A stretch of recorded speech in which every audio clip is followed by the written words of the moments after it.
Le M23 a commencé ce vendredi son retrait des zones occupées selon les termes des pourparlers de Luanda. Les positions occupées par les rebelles seront laissées entre les mains de la force régionale. Une zone tampon sera ainsi créée.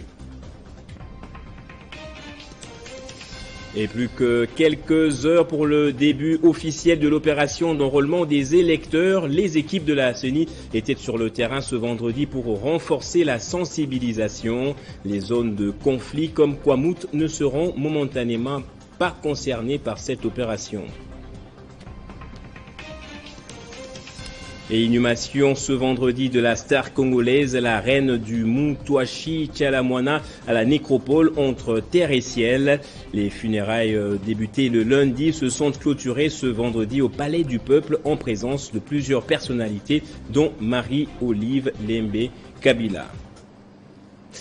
Bienvenue à vous tous et merci pour votre fidélité à la une. Ouverte lundi dernier, les obsèques officielles de la chanteuse Elisabeth Tchalamwana Mwidikaï se sont clôturées ce vendredi au Palais du Peuple. La Mamou nationale repose désormais pour l'éternité à la nécropole entre terre et ciel. Plusieurs autorités politico-administratives avaient pris part à cette cérémonie retransmise en direct de la télévision nationale, dont notamment la ministre de la Culture. Elisabeth Tchalamwana a donc reçu ce vendredi les derniers hommages de la République avant son inhumation à la nécropole. Le cortège funèbre a quitté l'hôpital du Cinquantenaire pour le siège du PPRD avant d'être exposé au Palais du Peuple. Présente à cette cérémonie, Marie-Olive Lembe Kabila l'a accompagnée jusqu'à sa dernière demeure.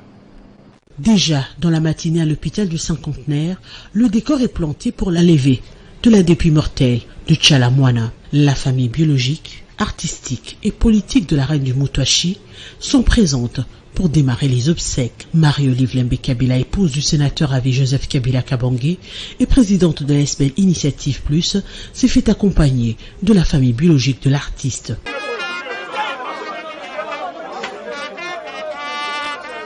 Moment d'émotion pour la sortie du corps de la morgue. De la morgue de l'hôpital du Cinquantenaire, le cortège funèbre se dirige au siège du Parti du Peuple pour la Reconstruction et la Démocratie, PPRD. Sur place, la primeur est donnée à l'épouse du sénateur à vie Joseph Kabila. Un baiser a suffi pour exprimer tout l'amour et l'admiration qu'elle portait à Tchalamwana. Sur place, le secrétaire permanent du PPRD, Emmanuel Ramazani Chalari, prend la parole au nom des militants et militantes de son parti, mais aussi des cadres venus en masse. Le Congo a perdu un cadre exceptionnel. On ne verra plus sur la scène au podium chanter pour la gloire de Kabila. On ne verra plus Maman Tchalamwana chanter pour les membres du PPRD. Chanter Tchibona Moulumbaï. C'est ici l'occasion tout indiquée de rendre un vivant hommage à un homme exemplaire, extraordinaire, hommage au président honoraire de la République démocratique du Congo, le président national du PPRD, son Excellence le camarade Joseph Kabila Kabange, pour avoir promptement porter toutes les charges de ce deuil de notre regretté Tchalamwana. Au-delà du côté artistique dont elle a fait profiter sa famille politique, Tchalamwana reste néanmoins une des grandes artistes de notre pays qui a inscrit en lettres d'or la culture Loba et le Mutwashi au plus haut sommet de la musique africaine et congolaise et qui lui a valu à ce jour tous ces honneurs du couple Kabila et de son cher parti, le PPRD. Et je le disais, les rebelles du M23 ont commencé à plier bagages conformément aux résolutions de Luanda. Ce retrait progressif a commencé par le groupement de Kibumba au cours d'une cérémonie présidée par le commandant de la force régionale de l'EAC. Ces rebelles ont encore demandé un dialogue avec Kinshasa, mais avant leur retrait, ces derniers ont systématiquement pillé boutiques et magasins, comme nous dit notre correspondant sur place, Pacho Kamvudama. C'est vers 13h ce vendredi que le premier combattant de la rébellion du M23 soutenus par le Rwanda, ont commencé à se retirer des zones qu'ils occupaient. Avec leurs armements au dos, ils ont commencé leur retrait dans le groupement de Kibumba dans le territoire de Nyiragongo. Au cours d'une cérémonie présidée à Kibumba par le commandant de la force régionale de l'EAC, ces rebelles disent se retirer conformément aux recommandations du dernier mini-sommet de Luanda en Angola pour donner chance à la paix. Sans dire où ils partent, le colonel Nzenze Imani, délégué du M23 à cette cérémonie, précise que ce retrait est progressif. Un geste salué par le général-major Jeff Niaga. Prenons note du début des retraits du 1-23 des zones sous leurs occupations, conformément aux recommandations du sommet de Luanda du 23 novembre 2022. La force régionale réitère le besoin d'un retrait systématique et organisé des éléments du 1-23 des zones qu'ils occupent vers le mont Sabini. Alors, comme vous pouvez le remarquer ici, nous sommes au niveau de 3 antennes, précisément dans le groupement de Kibumba. C'était jadis une zone occupée par les rebelles du M23, mais qui ont décidé de se retirer de cette zone et de la laisser entre les mains de la force régionale de l'EAC. Notons qu'avant de quitter Kibumba, plusieurs maisons et boutiques ont été pillées par les rebelles du M23, comme vous pouvez le remarquer sur ces images. Toutefois, Kibumba, situé à une vingtaine de kilomètres de la ville de Goma, reste une cité fantôme car vidée de toute sa population. Et justement, la société civile du Nord Kivu avait par ailleurs dénoncé la création de cette zone tampon en exigeant la poursuite des offensives. Et dans l'actualité également, la 9e conférence des gouverneurs de province s'est clôturée ce vendredi à Mbandaka. Elle a été organisée sous le thème de renforcement de l'autorité de l'État pour relancer l'économie des provinces. La prochaine édition se tiendra à Kalemi dans le Tanganyika. Le chef de l'État a par ailleurs fait des recommandations aux chefs d'exécutifs provinciaux. Josué Muyumba nous parle de l'ouverture de la conférence. Le programme de développement local de 145 territoires, renforcer l'autorité de l'État pour relancer l'économie des provinces, tel est le thème de la 9e session de la conférence des gouverneurs des provinces pour l'année 2022. La cérémonie d'ouverture de ces assises a été présidée par le président de la République jeudi 21 décembre 2022 au gouvernorat de la province de l'Équateur. Après l'accueil et l'installation du chef de l'État, le gouverneur de l'Équateur était le premier à prendre parole pour son mot de bienvenue. Le collectif des gouverneurs des provinces a formulé quelques suggestions au président de la conférence et autorité suprême du pays en vue de l'amélioration de la gouvernance sur l'ensemble du territoire national. C'est la gouverneure du Lualaba qui a été désignée pour la lecture des suggestions. Prenant la parole, le président de la conférence, Félix-Antoine Tshisekedi Tshilombo, a rappelé aux exécutifs provinciaux l'engagement de mettre en œuvre les résolutions des sessions antérieures, mais aussi en mettant l'accent sur l'amélioration du vécu quotidien de la population congolaise. Nous avons le devoir d'évaluer ensemble les projets, les progrès enregistrés au cours de cette année dans la réalisation des objectifs d'amélioration des conditions de vie de nos populations, ainsi que les difficultés rencontrées dans cet exercice, d'une part, et d'autre part de réfléchir sur la place et le rôle des provinces dans le dispositif institutionnel de la mise en œuvre du programme de développement local des 145 territoires. On prit part à cette cérémonie d'ouverture les autorités politico-administratives de la province haute, le Premier ministre Jean-Michel Samalukonde Kyenge, les membres de son gouvernement. Cette première phase du début de l'opération d'enrôlement des électeurs concerne l'ère opérationnelle 1 qui comprend 10 provinces dont la ville de Kinshasa. Pour les Congolais de l'étranger, l'enrôlement proprement dit va commencer dans un mois précisément, alors qu'à Kwamouth, frappé par les conflits interethniques, l'opération débutera au mois de février 2023.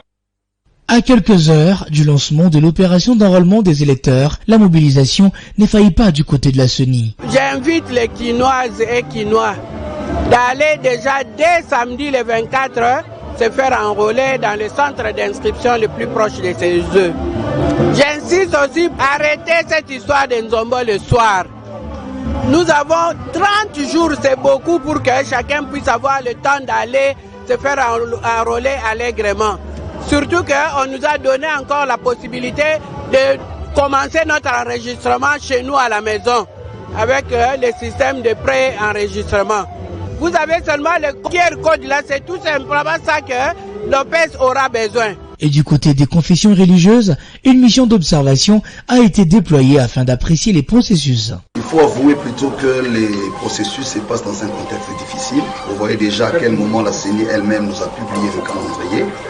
Vous constatez aussi comme nous qu'une sensibilisation efficace n'a pas été faite jusqu'à ce jour. Et donc le contexte est ce qu'il est. Donc là ne dépendait pas de nous.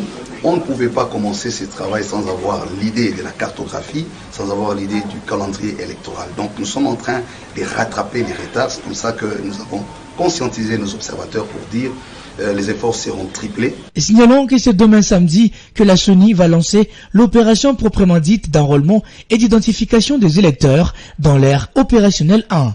Et l'Union populaire républicaine a aussi invité le peuple congolais à s'enrôler massivement avant de renouveler notamment les 2 chambres du Parlement après avoir fait ses vœux de fin d'année à l'ensemble de la communauté nationale. Suivez ici un extrait de cette déclaration lue par Blanchard Kabala Wakabala, secrétaire permanent chargé des questions politiques au sein de l'UPR. Citoyennes, citoyens cadres et militants de l'Union populaire républicaine, l'avenir de l'UPR ainsi que notre avenir à nous tous est entre nos propres mains. À travers cette opération qui débute demain, c'est à travers elle que notre parti parviendra à la matérialisation de notre projet de société. Celui de procurer à notre pays une dynamique politique socialiste efficiente. Pour y parvenir, il faut que la République démocratique du Congo se procure autour du président de la République, Félix Antoine Tshisekedi Tshilombo, une nouvelle classe politique avisée, engagée et consciente de ses responsabilités citoyennes. Cela ne peut être possible que si tous, citoyennes et citoyens, agissant de manière influente sur nos parents, nos proches, nos amis, nos voisins, nos collègues et tout le monde autour de nous, parvenons à un enrôlement massif de demain jusqu'à la fin des opérations le 17 mars 2023. Citoyennes et citoyens, cadres et militants de l'Union populaire républicaine, je vous adresse ce vibrant appel pour un enrôlement massif parce que le résultat de cette opération est déterminant pour la réalisation des objectifs politiques que l'UPR s'est clairement fixés. Et processus électoral toujours, le secrétaire interfédéral adjoint de l'Union pour la nation congolaise en charge de Mwamba a réuni les potentiels candidats pour une séance de sensibilisation et de réarmement moral. Pour Gabi Mabengi, son parti est déjà à la conquête pour 2023. À Mwamba, le secrétaire interfédéral adjoint de l'Union pour la nation congolaise a réuni les potentiels candidats, députés nationaux et provinciaux, conseillers municipaux et urbains. À la veille du début des opérations d'enrôlement des électeurs, il était question pour Gabi Mabengi de réarmer moralement ses lieutenants. Et je leur ai demandé de mobiliser nos membres de façon massive pour que celles-ci puissent bien s'enrôler. Et je leur ai dit à être prêts pour la bataille électorale à venir. Et donc, je leur ai donné quelques orientations relatives à l'enrôlement et aux élections à venir. Dans cette circonscription électorale de Mwamba, l'Union pour la nation congolaise s'est fixée comme objectif donner des sièges au moins à la députation nationale, des sièges au moins à la députation provinciale et sénateurs. C'est comme ça que nous sommes en train d'y travailler. Et vous avez vu, la salle était comble, il n'y a pas eu d'espace parce que tous les potentiels candidats députés nationaux, tous les potentiels candidats députés provinciaux, conseillers municipaux et urbains ont bel et bien répondu à l'appel et ils ont dit qu'ils sont prêts pour ces élections. L'INC Moamba promet de faire enrôler massivement ses membres pour arriver à ses fins. Et le feuilleton judiciaire s'est terminé comme il a commencé, sans surprise. Donc, l'ancien conseiller spécial de Félix Tshisekedi en matière stratégique, Vidi Chimanga, a été acquitté ce vendredi par le tribunal de paix de Kinshasa-Gombe. L'homme était poursuivi pour corruption, offense au chef de l'État et trafic d'influence. Le bureau central de coordination BSECO en sigle a présidé ce vendredi un atelier d'immersion à l'attention des ingénieurs qui ont fait le suivi des travaux réalisés par les agences locales d'exécution du programme de développement local des 145 territoires. L'activité s'est déroulée au cercle de Kinshasa. À ce jour, 48 territoires sont déjà concernés par ce programme de développement à la base initié par le gouvernement de la République. Les ingénieurs appelés en termes techniques IPO ont un rôle crucial à jouer dans l'exécution de ces travaux. Dove Kassongo, chef de division programme, a au nom du directeur général Jean-Mabi Moulumba expliqué à ses experts de terrain ce que sera leur rôle. Nous les avons recrutés, donc quand je dis nous, c'est entendez le BSECO. Nous avons recruté ces ingénieurs pour pouvoir nous aider à faire le suivi, la supervision des travaux qui sont déjà en cours d'exécution dans les 9 provinces confiées au BSECO. Donc je parle là avec l'autorisation et au nom du directeur général de BSECO qui est en déplacement de travail. La formation semble être bien assimilée par ces ingénieurs sur qui pèse une lourde tâche sur la durabilité des ouvrages. Je serai là pour veiller le bon déroulement des travaux, c'est-à-dire faire les contrôles, les suivis, et en même temps veiller à la qualité de chaque AELE, et en même temps veiller sur la main-d'œuvre locale, même la main-d'œuvre qu'on peut importer, et en même temps donner les conseils aux AELE, c'est-à-dire aux agences locales d'exécution. Les infrastructures en construction dans ces 48 territoires évoluent très bien selon le terme du BSECO. Ce dernier prévoit de déployer les ingénieurs dès la semaine prochaine, conformément à la volonté du chef de l'État qui veut doter les provinces des ouvrages de qualité pour asseoir ainsi l'autorité de l'État et penser le développement. Et lancement officiel du projet Portrait des femmes visant la promotion de l'engagement politique et communautaire des femmes de la province du Sud Kivu. C'est le vice-gouverneur Marc Malago Kashekere qui a lancé ce projet au nom du gouverneur de province en mission.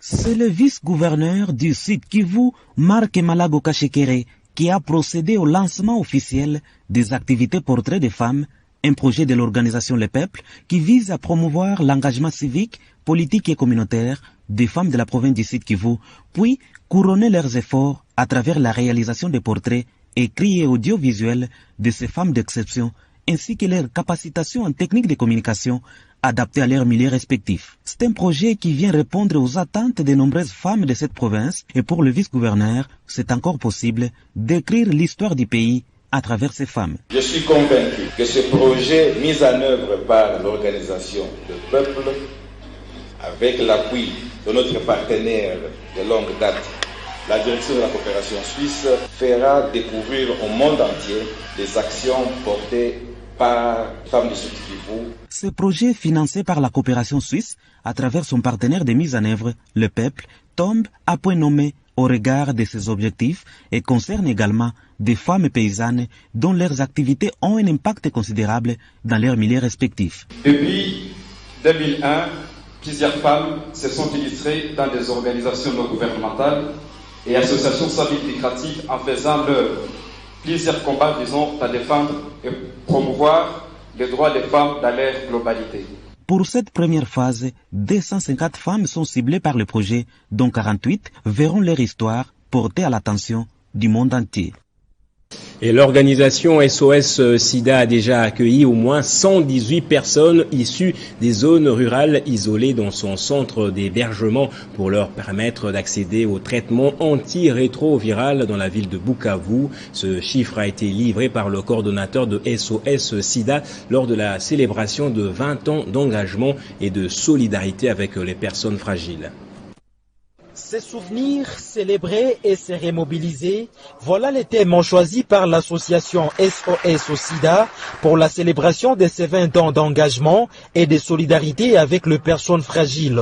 Durant 20 ans de réalisations dans les domaines du VIH-SIDA, l'organisation SOS a accueilli dans son centre d'hébergement des milliers de personnes vivant avec le VIH pour leur permettre d'accéder au traitement antirétroviral, car la plupart d'entre eux vivent dans les zones rurales isolées où il n'y a pas de couverture en paquet VIH, d'où la création de ces centres en 2006. Nous sommes autour de 2-3 000 PVVH qui ont recouru aux différents services de l'association. Nous avons autour de 35 000 personnes qui sont passées dans nos centres de dépistage, 5 000 adolescents et jeunes qui ont suivi nos modules d'éducation sexuelle complète, autour de 3 000 adolescents et jeunes qui ont pu recourir aux services de santé sexuelle. Ils ont ensuite rendu hommage aux hommes, femmes et enfants décédés du sida, rappelant qu'ils ne sont pas des chiffres, encore moins des statistiques, et que seul un effort commun peut mettre fin aux décès liés au VIH au sida,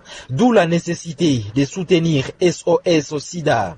L'occasion faisant les larrons, le projet Agir pour la santé sexuelle des jeunes et de personnes vivant avec le VIH, soutenu par Action Sida et Expertise France, a été lancé par le ministre provincial de la Santé. Et puis, Jacques Kiaboula Katoué a été élu une nouvelle fois meilleur gouverneur de la RDC. Cette récompense lui a été reconnue par le sondage Le Point. L'année 2022 qui touche le fond a brillamment été marquée par 3 gouverneurs qui se sont particulièrement distingués par leurs œuvres. Il s'agit de Jacques Kiaboula Katoué du Haut-Katanga, de Gentini Ngobila de Kinshasa et de Fifi Masuka du Lualaba. Le gouverneur du Haut-Katanga qui occupe la première place est de la race de travailleurs silencieux qui sait lier la vision à la concrétisation. En 2022, Jacques Kiaboula Katoué a été remuant dans tous les secteurs, des infrastructures au social en passant par la sécurité. Dans le volet social, Kiaboula Katoué a réussi l'exploit de stabiliser le prix de sacs de maïs pendant 2 ans et ainsi éviter la période de soudure. Cela grâce à la politique de subvention en intrants agricoles pour un espace de 61 000 hectares destiné à la culture du maïs. La politique a donc débouché par la production localement d'une farine de maïs première qualité. Dans ce même volet, l'on attribue à Kiaboula de nombreux projets ayant permis d'offrir de l'eau et de l'électricité aux populations des Sakania, des Kilobélobé et des plusieurs autres coins de la périphérie de la province. Le gouvernement provincial, sous l'impulsion de Jacques Kiaboula Katoué, a octroyé des bourses d'études à 21 lauréats de l'examen d'État édition 2021 dans la province du Haut-Katanga, partis poursuivre leurs études supérieures en Tunisie. Au chapitre des infrastructures, Jacques Kiaboula Katoué a débordé d'initiatives. Réhabilitation et modernisation du stade Kibassa à Maliba, construction d'un gigantesque pont dans la commune de Panda à Likassi, cela grâce à la redevance minière, réhabilitation de la route circulaire, réhabilitation du stade de football de Mokambo, remise de 8 engins de génie civil à l'office de route dans l'objectif de remettre en état le tronçon Kasomeno-Pueto et Kasongo-Kasenga, construction d'une école primaire au camp militaire de Boulouo à Likassi, construction de l'immeuble de l'Institut supérieur des statistiques, construction du marché de Likassi, aménagement du rond-point Kachoma. La liste est bien loin d'être exhaustive pour la seule année 2022. Dans le chapitre de la sécurité, Kiaboula Katoué n'a pas du tout été au repos pour combattre énergiquement le banditisme urbain et certains comportements inciviques observés dans le chef de certains motards. Jacques Kiaboula Katoué a fait parler de lui en 2022 pour la grande mobilisation à la marche de soutien au FARDC et au commandant suprême Félix-Antoine Tshisekedi Tshilombo, engagé au front pour défendre la patrie agressée par le Rwanda sous couvert des terroristes du M23. Gentini Ngobila de Kinshasa. Une ville-province de Kinshasa plus beau et possible. Tel est le credo de Gentini Ngobila, gouverneur de Kinshasa. Chaque jour qui passe, le gouvernement de la capitale pose des actes qui traduisent sa détermination à redessiner le paysage urbain avec une touche écologique. Fifi Masuka Saini du Lualaba. Elle est de la race des femmes qui font mentir l'adage selon lequel « Moi si à Tonga Kambokate ». Entendez, la femme ne bâtit guère la ville. Depuis qu'elle est aux commandes, Fifi Masuka est en train de transformer le Lualaba. En 2022, elle n'a point dérogé à la règle. Sa dernière prouesse en dette, la validation à l'Assemblée provinciale d'un budget évalué à 1,488 milliards de francs congolais. C'est avec ces budgets qu'elle entend finaliser plusieurs projets et focaliser sa gouvernance sur les sociales, les infrastructures, la sécurité, la santé, l'éducation et bien d'autres secteurs de la vie de la province du Lualaba. Et dans le Haut-Katanga, toujours, on va prendre un autre élément. Dans la cité de Kipushi, au Haut-Katanga, les députés provinciaux Victor Ngoyi a fait des dons aux membres de sa fondation. Une école de la place a aussi bénéficié d'un lot important des machines à coudre. C'était une ambiance particulière ce vendredi 23 décembre 2022 au siège de la Fondation pour le développement communautaire de Kipushi dans la cité du même nom. Victor Ngoyi, député provincial et président de la Fondécoki, a assisté sa base comme les années précédentes. Cet élu de Kipushi a toujours consacré l'essentiel de ses émoluments aux plus démunis. Pagnes et sacs d'engrais chimiques ont été distribués aux membres de cette fondation. Les machines à coudre ont été également remises à une école de la place, un ouf de soulagement pour les bénéficiaires. Il fait des choses impressionnantes que nous ne voyons pas chez les autres qui sont honorables comme lui. Il est là pour le soutien des démunis. Des démunis avec des actions là champêtres, il donne les semences, il donne les produits engrais, NPK et autres. Croyant, le député des pauvres, comme on l'appelle ici, a également financé l'achat des tôles pour 3 églises de la cité de Kipushi. Dans une contrée où la pauvreté bat son plein, la Fondécoki joue un rôle salvateur. Elle encadre plus de 15 000 membres aux travaux champêtres. Son président, élu 3 fois depuis 2006, et qui s'est aligné derrière le président de la République, Félix Antoine Tshisekedi Tshilombo. Et à l'Union nationale de la presse du Congo, les voix sont toujours discordantes. Une frange exige l'organisation d'un congrès extraordinaire, tandis qu'une autre le trouve inopportun. Les commissions permanentes ont par contre dénoncé une main noire qui a pour but de diviser la corporation. Elles l'ont fait savoir lors d'un point de presse tenu le mardi dernier.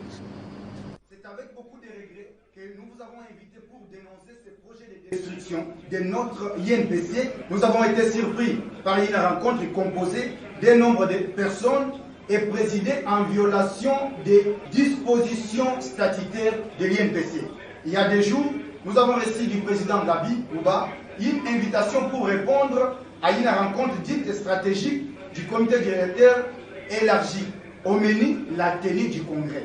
Chose grave, les commissaires aux comptes qui sont censés être informés des mouvements des entrées et des sorties de fonds n'ont pas été associés à cette organisation. Curieusement, une rencontre de si haute importance, c'est un ancien président de l'INPC qui l'a présidé pendant que notre président, M.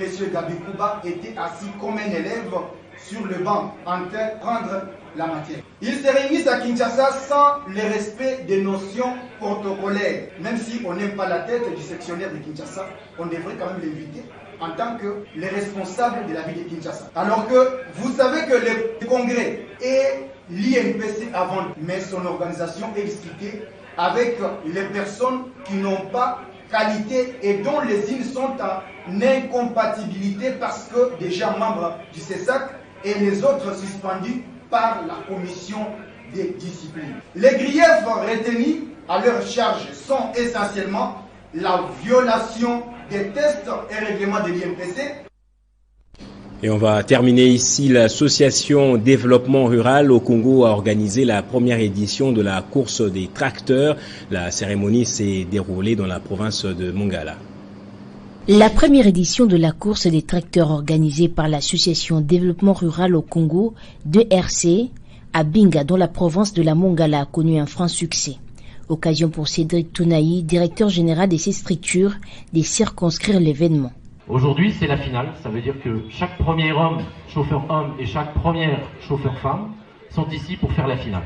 L'idée du point de départ, c'était véritablement de leur démontrer que leur métier est important. Merci à tous et écoutez, profitez de l'événement. Missy Banga, la directrice des communications chargée de projets sociaux du groupe Blattner Elwin Agri, a pour sa part souligné l'importance de la représentativité de la femme dans cette course qui va stimuler d'autres femmes à emboîter les pas.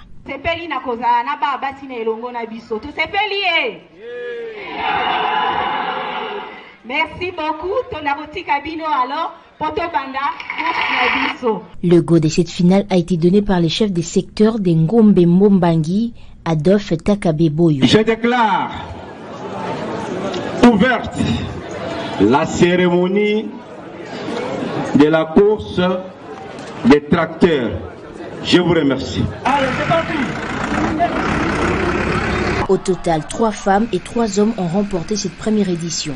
Yvette Mbita et Willy Essengo, tous des Binga, qui occupent la première place respectivement dans la catégorie féminine et masculine. Place au rappel des titres à présent.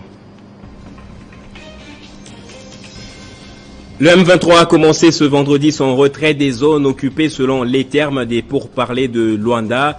Les positions occupées par les rebelles seront laissées entre les mains de la force régionale. Une zone tampon sera ainsi créée. Et plus que quelques heures pour les débuts officiels de l'opération d'enrôlement des électeurs, les équipes de la CENI étaient sur le terrain ce vendredi pour renforcer la sensibilisation. Les zones de conflit comme Kwamouth ne seront momentanément pas concernées par cette opération. Et inhumation ce vendredi de la star congolaise, la reine du Moutouachi, Nchala Moana, à la nécropole entre terre et ciel. Les funérailles débutées le lundi se sont clôturées ce vendredi au Palais du Peuple en présence de plusieurs personnalités, dont Marie-Olive Lembe Kabila. Et c'est par ici que prend fin ce journal. Merci à vous tous de l'avoir suivi. Soyez toujours dans la joie, madame, messieurs.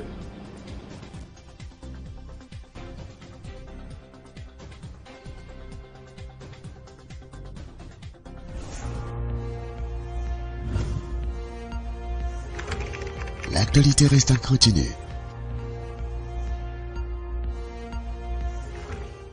À l'occasion des fêtes de Noël 2022 et du Nouvel An 2023, la Direction Générale des Lignes Maritimes Congolaises, LMCSA en sigle, présente le vœu le meilleur de paix, de bonheur et de prospérité à son Excellence Monsieur le Président de la République, chef de l'État, Félix Antoine Tshisekedi Tshilombo, et à toute sa famille, à l'honorable Président de l'Assemblée nationale et à tous les honorables députés, à l'honorable Président du Sénat et à tous les honorables sénateurs, à son Excellence Monsieur le Premier ministre et à tous les membres du gouvernement dit des Warriors, ainsi qu'à tout le peuple congolais. Plaise à l'Éternel de vous combler de toutes ces bénédictions pour que les navires République démocratique du Congo, notre pays, accostent à bon port.